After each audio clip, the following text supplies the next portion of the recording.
I, Gauri Dhyani, student of Delhi Metropolitan Education, welcome you all to the day 2 of the Student Symposium on Decoding the Union Budget 2023 to 2024. I welcome all the viewers who are watching this live. Now, I would like to take a moment and introduce Delhi Metropolitan Education to our viewers. Delhi Metropolitan Education DME is a A-grade premier education institute affiliated to Guru Gobind Singh Indraprastha University, New Delhi, and approved by the Bar Council of India. The institute offers BBA, BBA LLB, BA LLB, and BA JMC programs. DME believes in imparting world-class education to its students while training them to develop and enhance their skills. This education and training enables them in taking up challenges of the industry and creating space for themselves with their competence and vigor. DME Media School is one of the most promising media institute in the country. It offers BA in journalism and mass communication. It is recognized as a school focused on growth of its faculties and students in academics and co-curricular activities. Major events and initiatives of the school include PG Varghese Lecture Series, Peer-to-Peer FDP, International Film Festival SIFI, International Conference ICANN, and Vritika Convention of Media Students. And newly added in the list, VIS, that is Vibrant India Series. As a tradition, DME Media School organizes a 2-day symposium on union budget so that the students can understand various aspects of the budget and understand the contemporary and economic development going in the country. On day 1 of symposium, Professor Dr. Amrish Saxena, Dean DME Media School, and Mr. Pramod Kumar Pandey, Assistant Professor, DME Media School, sensitized students with the budgetary process and some of the important highlights of Budget 2023 to 2024. Today, on the second day of the symposium, we have expert Dr. Sharad Kohli, founder and chairman of KCC Group, to address us. I now request Professor Dr. Amrish Saxena, Dean DME Media School, for the opening remarks. Thank you, Gauri. So it's indeed a great pleasure that Dr. Sharad Kohli is with us today. He is a known name, needs no introduction, and he is very kind that he has always been there whenever I request him to explain the students the whole provisions of the budget every year. And this is third year in a row that he is with us. And every time it is happening in the online mode for the reason that we were having this pandemic for the last 2 to 3 years. And this year, again, this session is happening in the midst of the university examinations. So obviously students are not coming to the campus for their classes, they are having their exam. But then we thought that this is some such exercise which is more than important and it is a part of the studies of the student, because mass communication is students, if they don't understand these things, and particularly the budget, which is considered one of the most important thing in the life of a country, whether it's understanding economy of the country is concerned, or the development process is concerned, or even the political process, political thought is to be understood. And that is how we every year religiously organize these sessions. So I am sure that the queries of the students and the doubts of the students will be clear today with an expert like Dr. Sharad Kohli with us. So I welcome Dr. Sharad Kohli, and I express my gratitude that he is here on my request. And over to you, Gauri. Thank you, sir. Now I would like to take this opportunity and introduce the audience to the guest. The multi-faceted and versatile personality, Dr. Sharad Kohli, is the founder and chairman of KCC Group, a multidisciplinary advisory group comprising 15 companies. Sharad Kohli is known for his expertise in finance, economics, business, and stock markets. His personality is reflected in various titles like Startup Guru, Tax Guru, Finance Guru by many renowned print and electronic houses. Besides being a CA, he is a lawyer and management graduate. As alumni of Harvard University in finance and economics, he had been invited to around 90 TV, radio, and digital platforms for talk shows and debates. With over 150 awards and honor to his credit, He has also been a columnist on startups with leading newspapers like Hindustan Times, Times of India, and Economic Times, and several business journals and magazines. As a fashion icon, he has been the first ever winner of Mr. India in the married men category. The session would also be followed by a Q&A session moderated by Professor Dr. Amrish Saxena, Dean DME Media School. I now request Dr. Sharad Kohli to take the session forward. Over to you, sir. Thank you so much, Gauri, and thank you so much, Professor Amrish Saxena, and thanks to all the students who are participating in this session. Of course, I can't see you all guys. I can only see those that typical Zoom caricature which they make out, and of course, your names are visible there. So a very warm greeting from me, over here. And I'm sure, I mean, you make the use of this Zoom session, which we got used to in pandemic.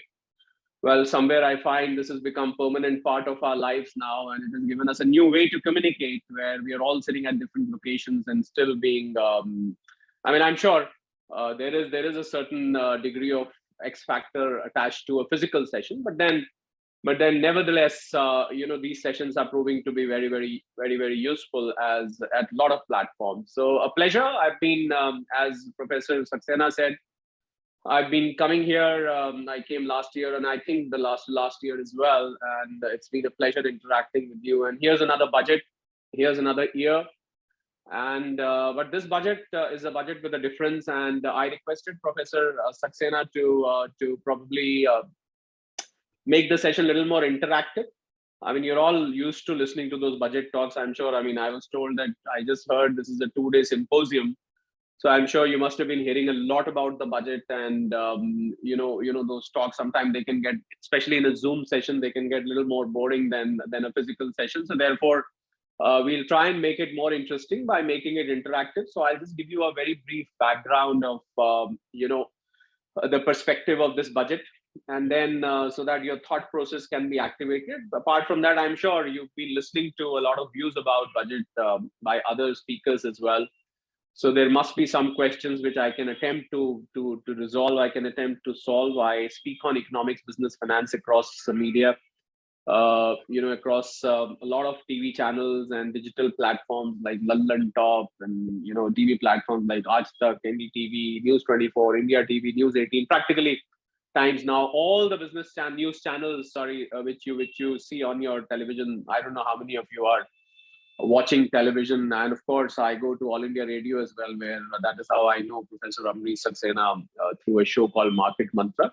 So the budget was made in the backdrop of the world facing a very challenging situation of where the most developed part of the world is on the verge of a classic recession. America, we call it as a mild recession. Europe is already, a certain part of Europe is already in recession.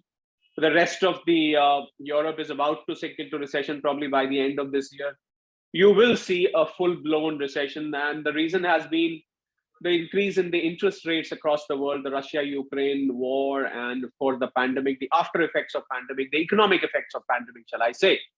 So the budget had to be drawn up in that backdrop when IMF and World Bank commented about India, that India is the shining star. It's the bright spot where Indian economy is still growing at 6 to 7%. And I think the credit went to the government, because during the pandemic, while America, the biggest economy in the world like America, was busy printing dollars, $7 trillion is what they infused in their economy. And the effect of that was that the inflation went out of control. They had to face inflation, which they had never seen before. And obviously, they are still struggling to curtail that inflation. We're seeing Fed raising the rates. Because of that, the Indian, Central Bank, Reserve Bank of India raising the rates. So the budget, I'm giving you a backdrop of where the budget had to be made in a backdrop where the country was doing fairly okay. So there were 2-3 objectives behind making the budget. One was to keep the inflation under control. And thankfully, over the last, can you hear me properly? Am I audible? Is the audio going fine? Okay. Yes. So we saw the last year in particular, where inflation in our country as well went beyond 8%, and it was a matter of concern for any government, for that matter, where the common man was being pressured on his pockets, where you had to pay extra price for commodities like petroleum, commodities like food, vegetables. Your kitchen bills were shooting up. That was one objective, to further keep inflation. Inflation, as we all know, is now hovering around 5.7 to 5.8%, which is still slightly beyond the band which RBI would ideally target. That was one. Second was, and a very important objective, was fiscal prudence and fiscal discipline. You all know about, I hope you know about FRBM, the Fiscal Responsibility Budget Management Act, where you need to keep your fiscal deficit under control. For the people who do not understand economics, fiscal deficit is the difference between the revenue and the expenditure of the government. The fiscal deficit had to be kept under control. Whereas we used to be on a 3.5% target, we are now around 6.5% has become the new normal, thanks to the pandemic. But nothing to worry, because the whole world's fiscal deficit went haywire. So therefore, India had to follow suit. India is still much better. And despite that, the budget targeted to keep the fiscal deficit below 6%, and the target was to bring it down to 5% in the times to come. So fiscal discipline was the second objective. And the third and the major objective was to keep the growth momentum intact. 6 to 7% growth intact while the world is facing recession. We are all part of a global family. No country can say that you are isolated from rest of the world. Well, this country as well is part of the global family. So maintaining 6 to 7% when the world growth was projected around 3% was the third challenge which the government had to face. So these were the three principal, I feel, the broad objectives which government had to.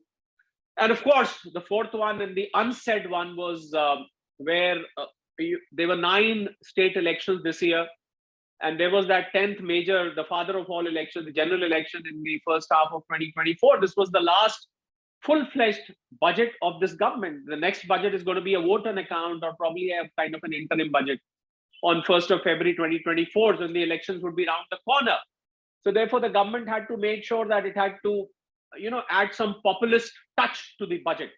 So these, according to me, were the 4 major objectives. 3 very defined objectives. The fourth one, of course, was an undeclared objective to the government very categorically states, and I agree with them, that we don't make statements to win elections, but somewhere deep down the line, you have that middle class concern, those farmers concerns, those poor man concern, all those concerns are there, and we saw that. But if you look at the last 2-3 budgets, I mean, what has been good about these budgets, if I give a very critical remark on the budget, has been that the budget tries to touch upon every strata of the society. There is something for everyone. So they do the halwa ceremony, 2-3 days before the budget, there is a halwa ceremony done.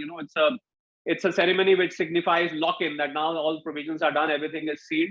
So you make a halwa, and it is cooked within the finance ministry corridors, and the finance minister and the secretaries of various finance secretary, revenue secretary, they all participate. So I thought that halwa had to be distributed a little bit to everybody. The halwa is only made as much. So within the resources, after all, this is a 45 lakh crore expenditure budget. Last budget was around little more than 40 lakh crore. This is around 45 lakh crore. So that's, people who want to understand how much money the country spends in a year from a government's perspective, 45 lakh crore. That was the size of the budget. And I think the fiscal deficit targets were under control. Thankfully, the tax revenues were buoyant just before the budget was being made. GST was seeing record collection of 1.5 crore rupees. Direct taxes collections were up 25%. So that way there was a relief. The best part of the budget, which I found, and where the budget was really growth oriented, because there was a challenge of unemployment which the country was facing.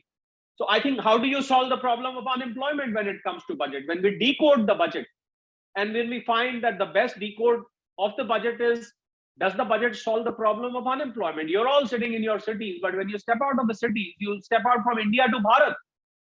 You come out 25 kilometers, let's say your college is in Delhi, I suppose. So when you go 25 kilometers away from Delhi, you start driving into Bharat, and you step into a village, and you find that 60 to 70% of the population still stays in the villages. The budget, the economic survey before the budget said that 47% of the population still is directly dependent on agriculture. Add to this another 20% population, as per my calculation, who's indirectly dependent on agriculture. So basically, 60 to 70% of our population is directly or indirectly dependent on agriculture. So the budget had to address that also. And the sad part is that whereas 70% of the population depends directly, indirectly on agriculture, the contribution to GDP of this sector is only 16 to 17% at the most. So that was the challenge before the government. There's a big vacuum there because 70% population, 17% contribution to GDP. So you can imagine how skewed is this number. So that was the challenge. Relief to taxpayers was a challenge. We saw that relief coming. I mean, after a long time, we saw the finance minister who very passionately launched the new tax regime, in 2021, but somehow that new tax regime wasn't very popular. Only there were about 7 crore 52 lakhs tax returns filed up to 31st December 2022.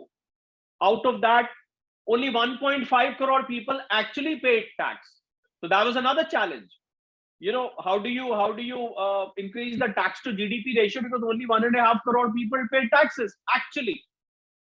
But then despite that, as I said, there was some populist concern. There's a very huge middle class of this country, which is around 45 to 50 crore people in the middle class. So there was some pacification to be done there as well.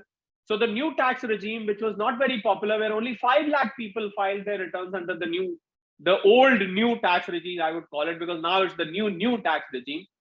So the changes were done and the new tax regime was made very attractive. But then, the downside of this is going to be twofold downside. One is the habit of savings, savings for taxation, those PPFs and the provident funds, the national savings certificate, the insurance premiums, the housing loans, all those benefits. The younger population will not be attracted to these compulsive savings. Whereas the other downside is that some more taxpayers are going to walk out of the tax payment net. So those are the two disadvantages. But I think the finance minister must have realized that this is long overdue, has to be given now, because the last 4 or 5 budgets had done literally nothing about this tax-paying population. And we should not forget that only these 1.5 crore people are actually contributing to the entire tax collection. So some relief was overdue there. So there was a lot done. But then if you see the 7 Saptarishis, which the finance minister announced, that the 7-fold heads under which she made her announcement, if you go into the details, let me not go into the finer details in my opening remarks, because if there's anybody who wants to ask a question, obviously I dwell into them. But there was literally everything. There was something or the other for everybody, from women to education to skill development to fisheries to defense to taxation. If you see, there is something for everybody. So that was the broader objective, and I think the government has done a fairly good job. They have not just made the budget from a populist objective that we have to win the elections, because the government is very confident that we are a development-oriented country. For me personally, the biggest takeaway of the budget, if you ask me, the biggest takeaway, because before I open the house for questions, we leave half an hour for questions. So before I open the house for questions, I would like to say that for me, biggest takeaway was the 10 lakh crore capex, which the government, in a very bold move, declared. Last year was 7.5 lakh crore, because I think, I don't know how many of you are students of economics or you understand economics, that every 1 rupee spent on infrastructure has got an 8-time multiplier effect. When you make roads, ports, airport, bridges, railways, smart cities, electrical installations, apart from the multiple schemes which government runs, I think capex, so in all, the infrastructure allocation was around 13 to 14 lakh crores. Then Pradhan Mantri Awas Yojana, Ujjwala Yojana, Ayushman Yojana, there are about more than 700 schemes which this government has launched since it came into power. So there was allocation required for that also. There is Manrega, there are so many things which were there. So I think the budget tried to, within the limited resources that we have, we tried to accommodate every single sector. So capex is something which I feel is going to tremendously help in generating employment, because when you make capex, there are four engines of economy. So let's see whether the budget has addressed all the four engines of economy. First engine is the government expenditure. Yes, capex expenditure, as I just said, has been allotted a lot of money. I would say 10 lakh crores is a lot of money. The second engine is private investment. Private investment gets boosted by government investment. When government spends, because that has been a bit slow, the second engine has been firing a bit slow over the last 2-3 years, 4 years, ever since the pandemic came. So the government wanted to show the direction, so it took the bold step of a 10 lakh rupee capex. So I think the private investment is going to follow. So if you observe, for example, we saw the UP Investor Summit is going on. You saw yesterday Mr. Mukesh Ambani, Mr. Kumar Mangalam Birla, Mr. N. Chandrasekhan, the Tata Sons chairperson. They all announced, Mr. Ambani announced 75,000, for example, for Uttar Pradesh. Mr. Kumar Mangalam Birla announced 25,000. So the private investment engine, the private investment, mind you, doesn't mean in making fixed deposits in the bank. Private investment as an engine of economy means when the industry spends and installs more capacity utilization, increases the capacity, creates more factories, creates more manufacturing facilities, and so and so. So this is the second engine of the economy. The third engine is the consumption, because Indian economy primarily is consumption driven. About 55 to 60% of our GDP constitutes consumption. So I think giving the tax rebate and a lot of other schemes like the Kisan Samman Nidhi, putting more money in the bank accounts of the farmers, these are the things which propel consumption. So there's a lot there for consumption as well. The fourth engine, of course, is exports, which is now facing headwinds because of the international gloom, which I spoke about in the beginning. So I think that will also pick up, reducing the current account deficit by reducing imports, making India more Atmanirbhar, creating more manufacturing facilities. So these are the four engines around which the whole budget has been weaved. And the allocations have been divided under the 7 broad heads called the Saptarishi, which I'm sure you must have heard, the 7 chapters of the budget, which we call as part A of the budget. Part B, of course, is about the taxes, the indirect taxes, direct taxes, and the balance sheet, the overall balance sheet of the country. So those are the broad, the broad ideas behind the budget. The government has tried to see that, if I put it in very simple language, you give fishes to people, give money to people, or catch fishes, distribute fishes to people. Or the second alternative is teach fishing to people, let them learn how to fish, and then they'll be able to make the money which they want to make, which they whatever hard work they do, they will be able to earn. I mean, after all, we are 140 crore people, and I think we've overtaken China, or we will be overtaking China. We haven't counted ourselves for a long time, so probably when the next census happens, we might have crossed China. So being the largest populated country in the country, it is a very challenging task for the government, where children are being born by the second. So when you keep adding to your population, the pressure on infrastructure, the pressure on resources, the pressure on government expenditure, the pressure on the tax being collected and distributed, all that pressure mounts. So under those challenging, circumstances, I think it's a fairly good job as far as I'm concerned. I mean, I'm not very unhappy with the budget. Probably, there are 1 or 2 critical downsides also. The allocation on education, health has been reduced a little bit. Allocation on Manrega. I'm not a great fan of Manrega kind of scheme, Mahatma Gandhi National Rural Employment Guarantee. I'm not a big fan of that because you're just giving work for the sake of it, because you want to distribute money. So allocations may have reduced here and there. But I think there is a saying in English, he who tries to make everybody happy makes no one happy. So you cannot make everybody happy. Somebody, after all, it was 45 lakh crores. With those words, I'll open the house for questions, and because let me be pinpointed on the topics or areas what you want to know rather than what I want to lecture for example, in budget. I can just go on and on.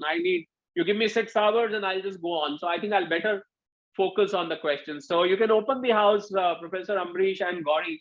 Just open the house for questions, and let's start. Let me start answering the questions. We've got about another 25 minutes left, so I would love to answer your questions. Over to you. Actually, I have a question.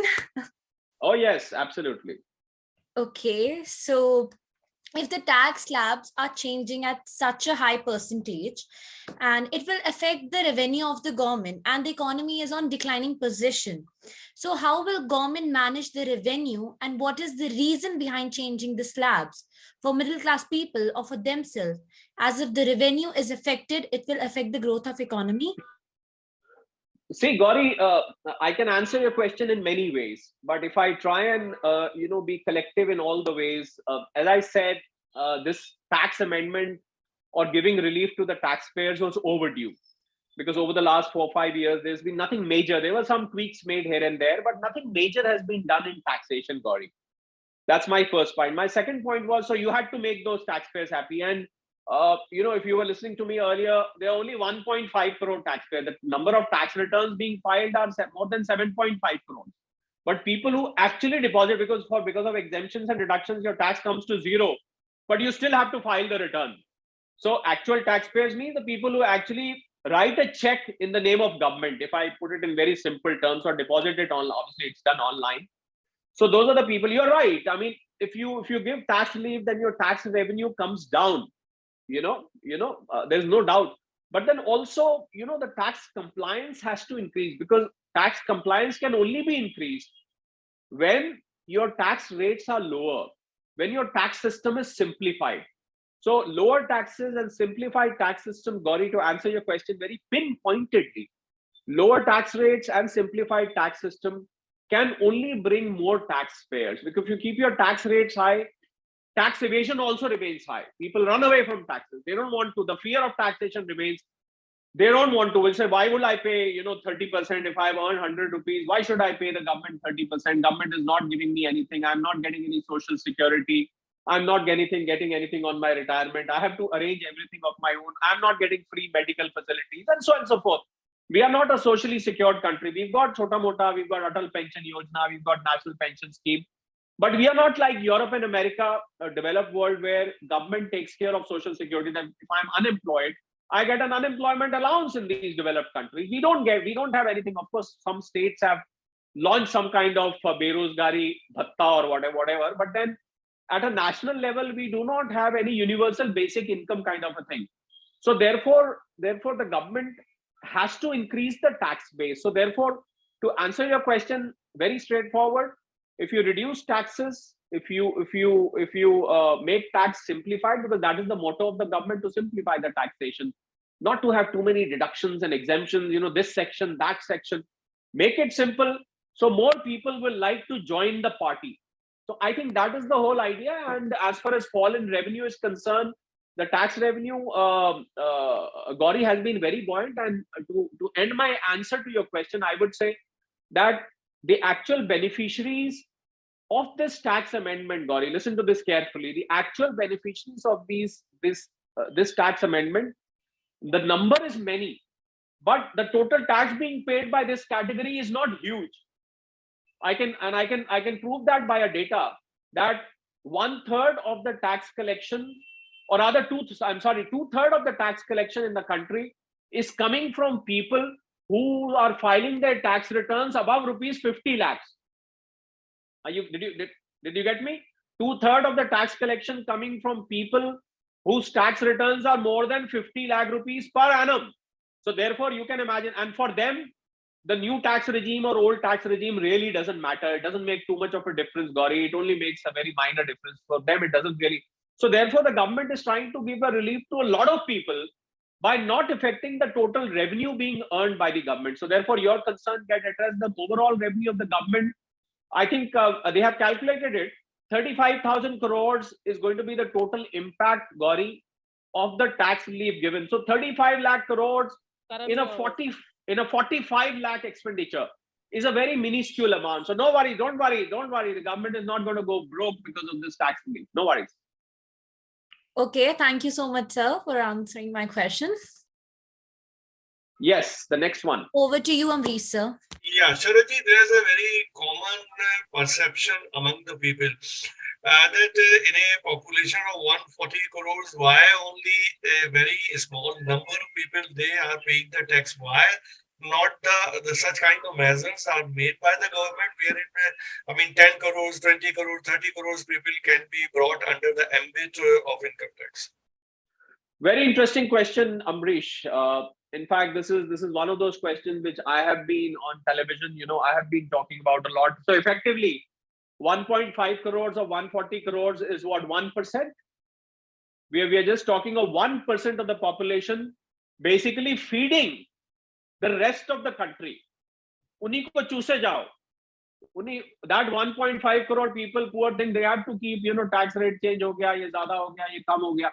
You are right, absolutely right. So the problem is that, okay, let me break down 140 crore for you, Amrish. I think you will probably understand the answer better. Yeah. Out of 140 crore people, 50 crore are the people who actually work.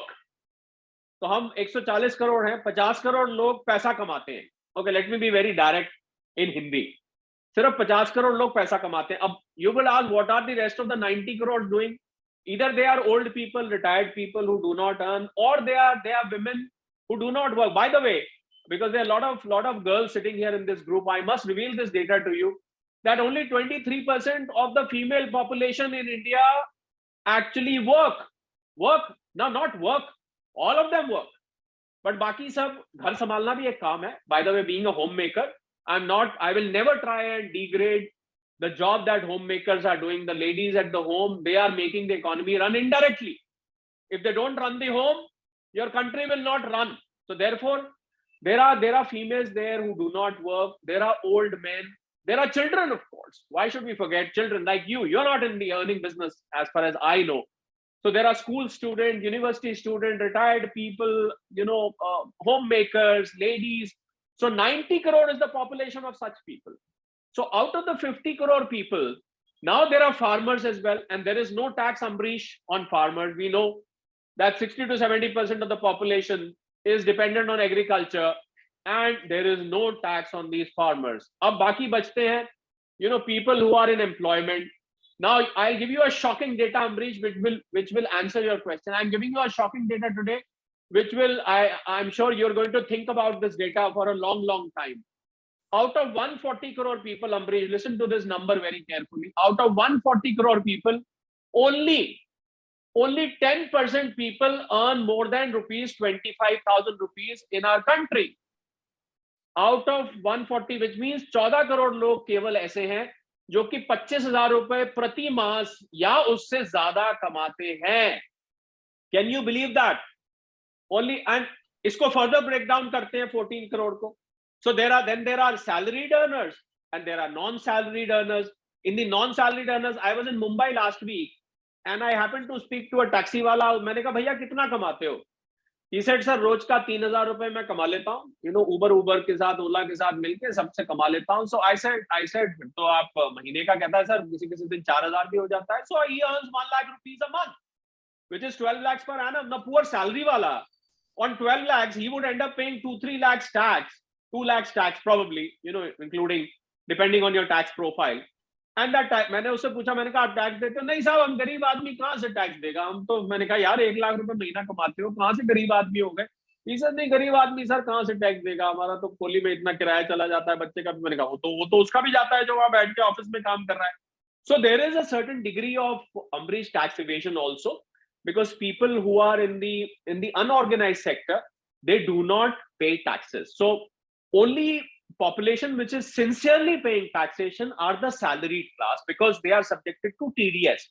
उन लोगों को तो cut के मिलेगा, आप जो मर्जी कर लो, tax will be deducted. So they are majority of population paying taxes are the salaried class. Although the government in the last, I would say 7-8 years has tried to plug this tax evasion. Now the problem is, even if the taxi wala example, so let's say he ends up collecting 50 lakhs in, let's say, next 7-8 years, for example. I'm being very hypothetical. अब जब वो उसको खर्च करने जाएगा तो उससे पूछा जाएगा भैया तुमने आज तक टैक्स क्यों नहीं दिया. So eventually he will have to get in the tax net. So formalization of the economy is happening, but the process is slow, gradually. So I feel in the next 5 to 7 years, this number will very gradually increase.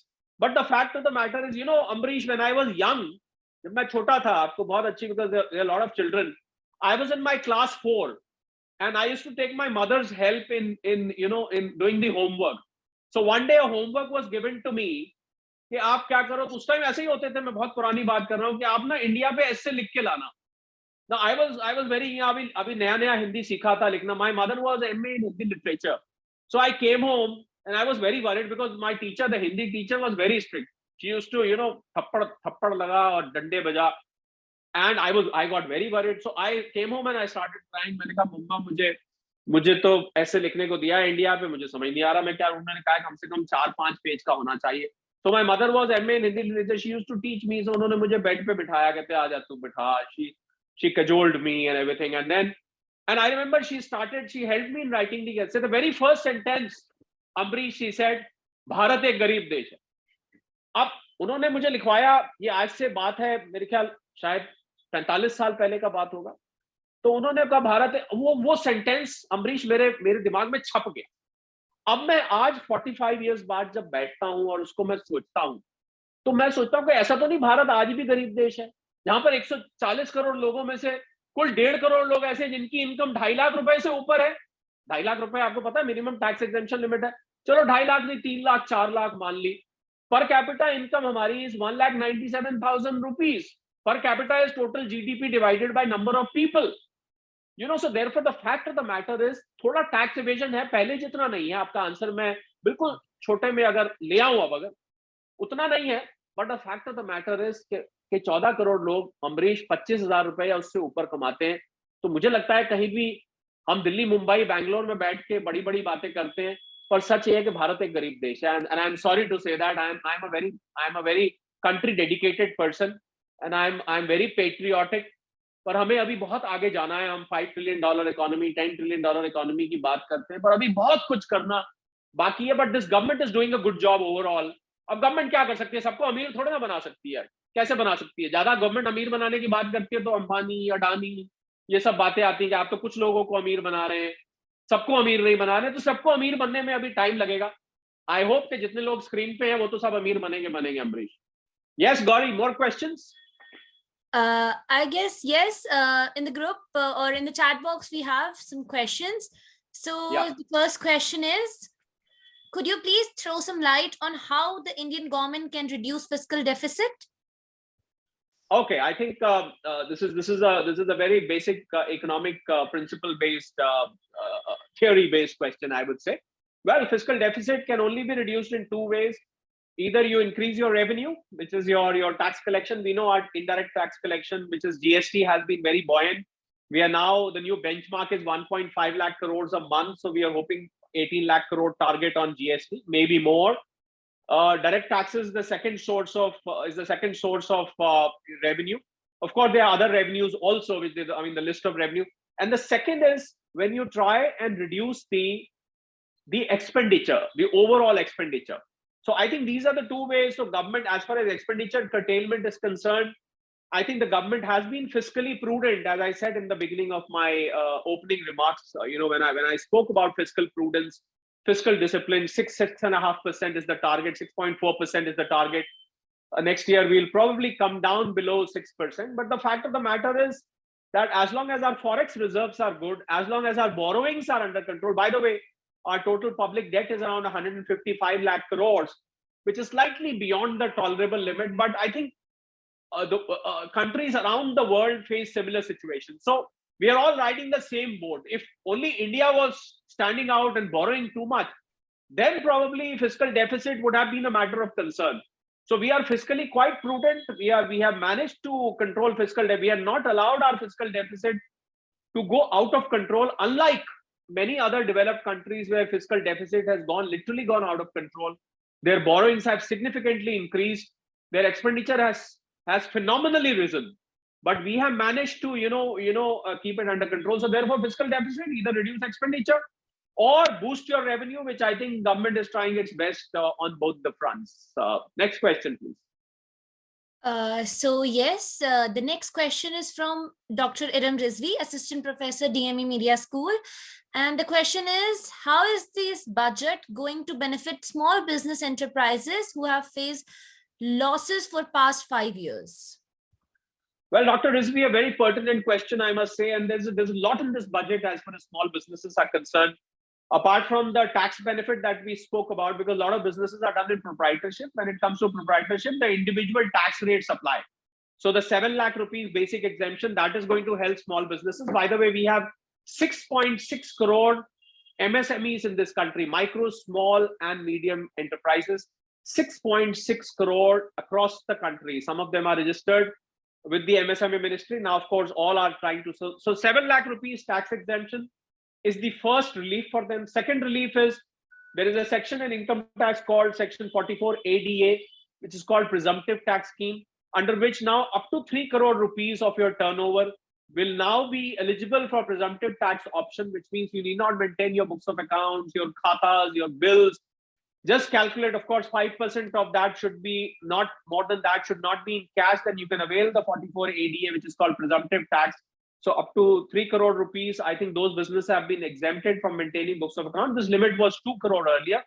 Then as far as the MSMEs are concerned, a very, very important amendment which has been made, which a lot of people missed, was that now large industries, when they take the services of MSME or when they buy goods from MSMEs, if they don't pay them in time, earlier limit was 45 days, but a lot of large industries were not paying them on time, which was blocking their working capital.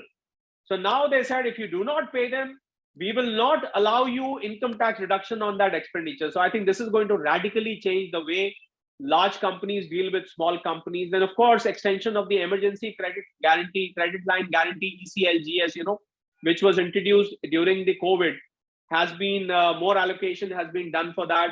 Agri startup support has been there. Changes for startups. All startups are part of, by the way, part of MSMEs. So the 7-year span of tax exemption for startups has now been enhanced to 10 years. So startups can choose any of the 3 of the 10 years for seeking a tax exemption if they are registered with DPIIT, with the department. So if you're registered there, you can probably. So, but if you ask me about small businesses, Dr. Rizvi, these are the micro changes which I spoke about, some of the micro changes. But at a broader level, the 10 lakh rupees capex which I spoke about, I think every single provision in this budget is going to help small businesses, because ultimately more than 95% of this country's business is run by small businesses. I'm talking of the headcount. So when more than 95% of the business is being run by small business, for every single thing, you have to make a road, for example. You hire a large contractor like L&T or Reliance or Tata Projects, but ultimately these companies have to place their orders with MSMEs. So small businesses become beneficiaries of literally all the announcements being made by the government, where these small businesses directly or indirectly benefit. So therefore, I think small businesses can heave a sigh of relief. I think their worst time is over. COVID, you are right. In COVID, they all suffered losses. Some of them had to shut down. Some of them had to do layoffs. They had to send back their people. And then within MSME, there are micros. Micros are the companies where 1 or 2 people work.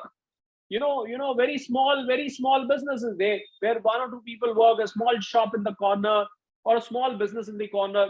They are again a majority of MSME. So therefore, I think they can now heave a sigh of relief that their losses will now be covered. Of course, you have to be hardworking and you have to keep looking for opportunities. So maybe there might be exceptions as far as taking the benefit of these schemes are concerned, but most of the people, as the benefit of the budget trickles down in the economy, we should not forget the budget is spread over 1 year. So therefore, as the schemes get implemented, as the expenditure happens, as the various announcements take shape, you will find over a period these small businesses benefiting from literally all announcements made in the budget. Dr. Rizvi. Yes, please. Gauri. Sir, Ashutosh Sinha wants to ask question. So Ashutosh, over to you. Yes, Ashutosh. Unmute karo apne ko. Ashutosh, unmute. Ashutosh, please unmute yourself. Good evening, sir. Sir, I want to ask which tax regime is better for a common person? Either the old one or new one. What we should select? For a common person, not paying tax is the best. Anyway, jokes apart, Ashutosh, it depends on who this common person is. I can give you a benchmark. if you are earning between 8.25 lakhs to about 15 lakhs, and you are availing the benefit of Section 80C, 80D, and housing loan, then probably the old regime may still be better. But if you're not availing the benefit of 80C, 80D, housing loan, then the new regime is better.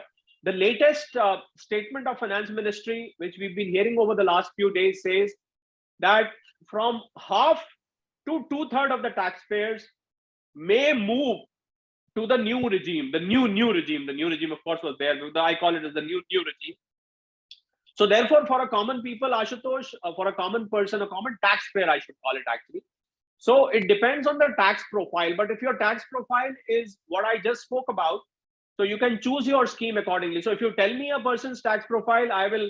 So a generalized answer, Ashutosh, may not be there to your question, but broadly speaking, more than half of the people may be benefiting by the this thing. So a classic example is where a person is availing all the Chapter 6A, which is Section 80 deductions.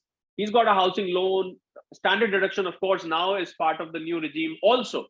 So your question can only be answered, Ashutosh, specifically if you tell me who that common man is, what is his income like, I can Around probably 6 answer to better. 7 lakh. Around 6 to 7 lakh of if a person earns. Up to 7 lakhs to वैसे ही tax नहीं है. Now, if you see the new regime, up to 7 lakhs when you earn, there is zero tax. There is a section called Section 87A. So up to 7 lakhs, you can wipe off your entire 25,000. Up to 7 lakhs तक 25,000 tax आता है. That gets wiped. But the moment you cross 7 lakhs, those new regime slabs come in 0 to 3 lakhs, 3 to 6 lakhs. So this is a lot of people were confused on this front that on one side you say 0 to 3 lakhs, 3 to 6 lakhs, 6 to 9 lakhs. On the other side you say, okay, 7 lakhs tak koi tax nahi hai. So there was a big confusion on that. I hope that confusion has now been cleared. If it's not cleared, I can explain in greater detail. But up to 7 lakhs, Ashutosh, Yes, sir. there is no tax. It's So rebate. therefore, up to 7 lakhs, relax, chain ki neend soiye. There are too many questions on Yeah, tax there only. are Yeah, two- Gauri, can you read out this Rajin Mishra's question? Though I believe most of the things have been answered, but still, if you can read out. Yeah, I Yeah, guess yeah. this question is same as Ashutosh has asked from sir. So Mm, there is a question from Manya Pandey. Yes, The Manya. key theme of Union Budget 2023 to 2024 is the focus on inclusive development. Sabka Saath, Sabka Vikas. What do you think? To what extent is this justified? Well, if I was a government pravakta, I would say 100%. But if I try and play as a neutral expert, I would say they have managed to achieve this inclusive development to the extent of about 75%. As I said in the beginning, if you talk of inclusive development, Manya, as I said, there is a saying in English, I would like to repeat that: he who tries to please everybody pleases nobody. I'm sure you must have heard of this famous maxim. So therefore, I feel that even 75 to 80% achievement of inclusive development is a great achievement, because it's a very vast country. It's a very, very huge country. Imagine, Manya, if you are Mrs. Nirmala Sitharaman for a day, and you are sitting out there in the North Block, and with your secretary, with your revenue secretary, with your finance secretary, all the economic affairs secretary, all sitting around you, and you have to sit down and make the budget. And this country spreading from Kashmir to Kanyakumari, from Assam, Guwahati, Northeast to Gujarat, covering all itne sare representations aaye hote hain, itne sare television debates, hame budget se ye chahiye, hame budget se. It's a very tricky job, therefore I think 75 to 80%, to answer your question very precisely, they have managed to touch upon the inclusive development, because they have almost touched across all the sectors, if not 100%. To me, 75 to 80% has been covered as part of inclusive development. Rest of the 25-30%, maybe in the time. And a very important thing I would like to mention here, which is for everybody, that budget is not the end of the game. Every Wednesday, let me inform you, because I'm in touch with the government circles also. I'm in touch with the power corridors as well. Every Wednesday, there is a committee called CCEA, Cabinet Committee on Economic Affairs. They meet every Wednesday, and some of the announcement is made thereafter. If a major announcement is made, they even do a press conference. So therefore, I think it's an era where there is not just this budget, there are mini budgets throughout the year. So there are a lot more announcements. Government is going that necessity is the mother of invention. Just see whatever is necessary, do it. I think we have moved away from the era because on 1st February a budget is announced, and then thereafter don't talk about economics, don't talk about finances. I think we moved on, and you might see a lot of announcements coming during the year also. Of course, this is the biggest of all, but then it's not the end game. So therefore, whatever is left of inclusive development mania, you might see coming in rest of the months as we progress before the next budget comes in on 1st of February 20, before the code of conduct, the model code of conduct for elections come into effect. You will see more announcements coming, Manya. Sharadji, one question before we wind up, I would like to ask, though you touched upon in a way in the beginning, the health and education. Education, particularly, we are an educational institution, and I myself deals with, and my teachers, fellow teachers deal with so many things. We have been introduced to the new education policy, and there are a lot of new things which are being introduced in education. But without any fund allocation, how the innovation or research or the new things will happen in education? You're right, Ambrish. In fact, there were two sectors which disappointed me, as far as if I give a critical comment on the budget. One was education, one was health, because after having faced COVID and after having seen the turmoil caused by, the massacre caused by COVID in the year 2020 and especially 2021, I think health should have been given more allocation, but I found that coming down. Education, you are right, because education is the need of the hour. But I think there has to be a need to bridge the gap between the government and private education, because I still feel, I mean, not your institution, you're of course a vocational and a professional college. But if you look at the universities, I mean, I don't mean to disrespect anybody. I mean, I have myself studied in Delhi University. I've studied in many universities. But I still feel these universities, especially the graduation level, again, I repeat, it's not about you, but they are degree manufacturing factories, because when you pass out, it doesn't lead you anywhere. If I am a BA or a BCom from any usual college, what future do I have? In fact, they say, अब आगे क्या करना है? अगर आप BA करने के बाद उसको 15 साल 18 साल पढ़ाने के बाद पूछते हो आगे क्या करना है, तो इसका अभी तक वो झक मार रहा था. You know what I mean? So therefore, you're right, there is a need for further reforms in the education policy. And there is a serious, because in America, when you do graduation, you are prepared for industry. So there is a need to connect the education to industry, where children in the last few years are prepared for industry. Just walk out of the college and you are in the company, you're working somewhere, you're trained for that. The companies are happy to take you in immediately. I think so that aspect in education, in my mind, is missing. You're right. There is a lot which needs to be done on education, and I hope what we are talking now reaches the power corridors of the government. I don't know if it is going to reach, but I hope somebody out there is listening, and something needs to be done about education. I completely agree with you, and I feel, yes, these two sectors were given a bit of a Sotela treatment. So the last question, I believe, will be of Mayank Chaudhary. Mayank, you can ask your question. Sir मेरे आपसे एक question है कि sir education budget को पिछले साल 2.64 था, इस साल उसे घटाकर 2.5 कर दिया गया, एंड हेल्थ बजट भी 2.2 था, उसे 1.9 कर दिया गया, एग्रीकल्चर बजट घटा दिया गया. तो सर इसे बढ़ाने की जगह इसे घटा क्यों रहे हैं? मयंक, देखिए, दो कारण हो सकते हैं.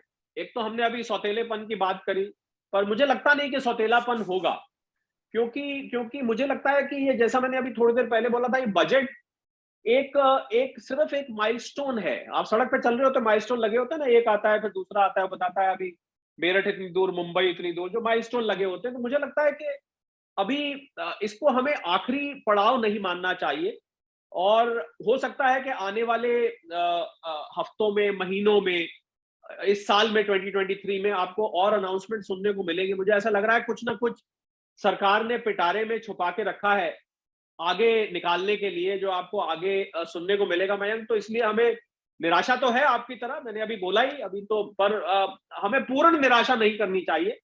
इंतजार करना चाहिए आने वाले महीनों का. मुझे लगता है अब ये मिनी बजट्स का सिस्टम चल पड़ा है.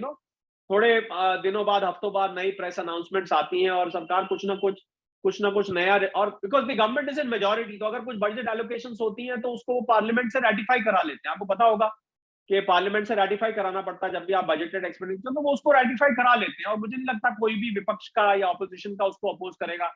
साहब बजट में तो ये आवाजें उठ रही हैं, आपके जैसी आवाज उठेंगी, वो सरकार के कान तक पहुंचेंगी और मुझे उम्मीद है कि इस पे एलोकेशन आने वाले समय में बढ़ेगा। So I mean let's remain hopeful.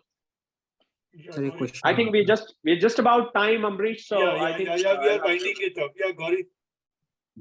Gauri, Okay. vote of thanks. मैं दे Yes. दूं?